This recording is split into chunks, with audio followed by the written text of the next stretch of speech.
One of those who will be there is House Majority Leader Kevin McCarthy, and he joins me live now. How you doing, sir? And welcome back. I'm doing well.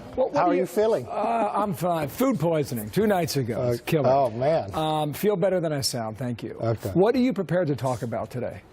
Well, what we're going to talk about at Camp David, we're going to look at, one, we started America's comeback with this tax reform. And think about just that short time it's passed, you have more than 40 companies that have now given you the tax bonus, that have given bonuses for Christmas in the next year that they found real growing. Now what we want to do is complete that job. Infrastructure, dealing with opioids, making sure the security of America is safe, rebuilding our military. Those are the things we're looking at and walking through with the Senate and the House on the agenda for 2018. Okay. Now, I also want to talk about the political map because it appears to be quite challenging at the moment, especially on the House side. Well, what are you prepared to tell the president about how you can keep the majority?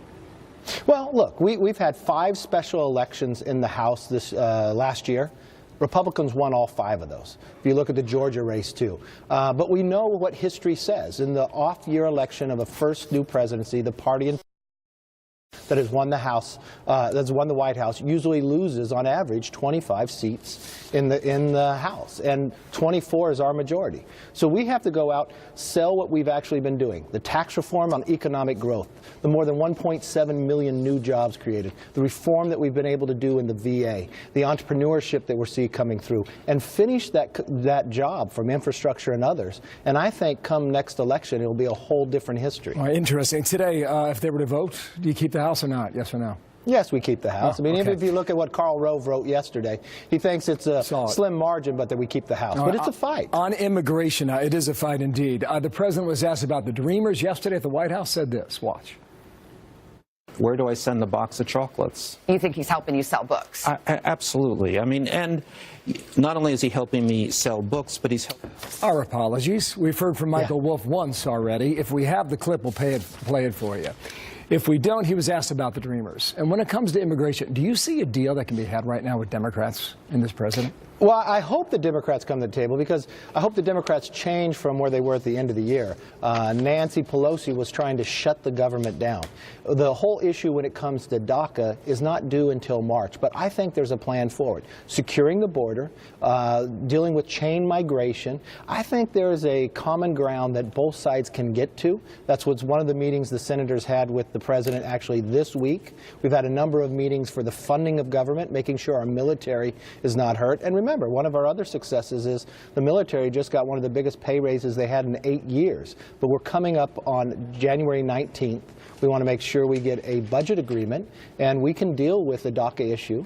You sound optimistic in immigration. That's what I hear from that answer. I believe we can. Look, the president has laid out a very clear, if you want to deal with DACA, you've got to have the border security so we don't have to deal with this issue again. Chain migration.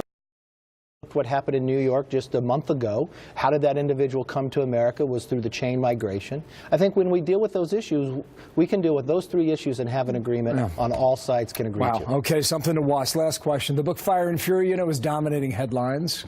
You've got a story in the New York Times today about alleged obstruction, possibly, that involves the Attorney General and the White House attorney.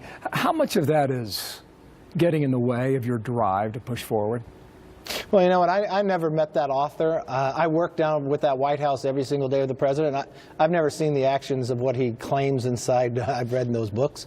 But I wonder why we're not writing about the fastest time we've ever raised another 1,000 points when it comes to the Dow. How many 401ks have just been increased, how the paychecks are going to increase next year. That part kind of gets in the way, but if we keep doing our job, I think at the end of the day, people will see through it. Thank you, sir. Have a good meeting this weekend. Kevin McCarthy. Thank you. Hope you feel better. Thank you. More on that.